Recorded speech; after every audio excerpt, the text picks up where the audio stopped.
Et justement, à la lumière des travaux de la recherche en sciences cognitives, ce vouloir apprendre, ce pouvoir apprendre et l'auto-évaluation, quels sont les catalyseurs qui vont permettre de créer un cercle vertueux et notamment en lien, voilà, d'un point de vue très pratico-pratique, quels sont les fameux gestes pédagogiques qui vont permettre Oui. d'avoir la mise en place de ces composantes?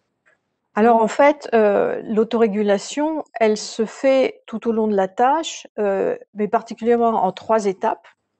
Il y a l'étape qu'on appelle le feedback de but. Deuxième étape, c'est pendant la tâche, la feedback de processus, et à la fin de la tâche, la feedback de résultat. Alors, tout à l'heure, je vous ai parlé de feedback interne. C'est-à-dire, c'est celui que l'élève ressent, ou les remarques qu'il se fait. Mais il y a aussi le feedback externe, celui qui vient soit de l'enseignant, soit des pairs. Donc, dans ce cas-là, qu'est-ce qui se passe? Donc, il faut savoir que le feedback de l'enseignant est essentiel pour maintenir la motivation et l'engagement de l'élève. Mhm. Il faut donc que ce feedback soit bienveillant.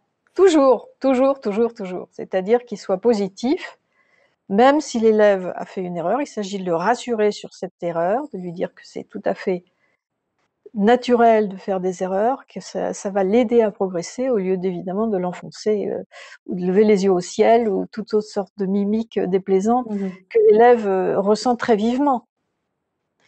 Alors, le feedback de but, c'est le feedback concernant la manière dont l'activité s'inscrit dans des apprentissages plus larges. Et ça, c'est une étape que beaucoup d'enseignants négligent, alors qu'on sait aujourd'hui que c'est capital. Parce que si on ne fait pas cette précision, si on ne la donne pas à l'élève, l'élève va croire que suivre la consigne, c'est ça qui lui est demandé. Alors que c'est pas ça qui lui est demandé. La consigne, c'est un moyen parmi beaucoup d'autres d'accéder à une compréhension conceptuelle de ce qui se passe, de comprendre davantage à fond la question, mais pas du tout, ça n'est pas l'alpha et l'oméga de l'apprentissage que de réaliser cette activité particulière. Donc ça, c'est le feedback de but, distinguer le but d'apprentissage de la consigne. Et bien entendu, de clarifier tout ça pour l'élève. Et l'élève lui-même doit en interne toujours se demander je fais ça et pourquoi je le fais. Mhm. Donc une forme d'auto-explication dont on a vu qu'elle est l'une des formes les plus puissantes pour les apprentissages par les élèves, qu'ils soient seuls ou qu'ils soient en classe. Le feedback de processus, eh bien, je vous en ai dit 2 mots, c'est l'accompagnement tout au long du processus, avec parfois, lorsque l'élève bute, on peut lui recommander des stratégies ou lui faire des rappels, des choses qu'il sait, qu'il a déjà vues.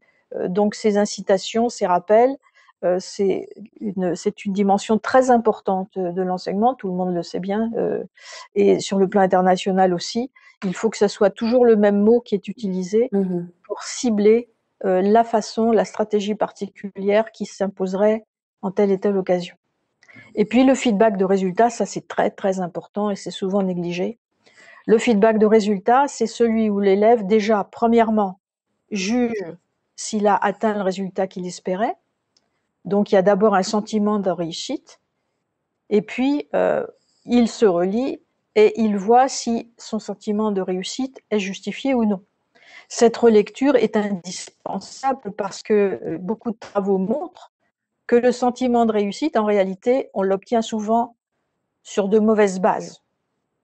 Par exemple, un travail qui a été fait rapidement passe souvent à ses propres yeux comme un travail réussi. C'est paradoxal, mais c'est ainsi.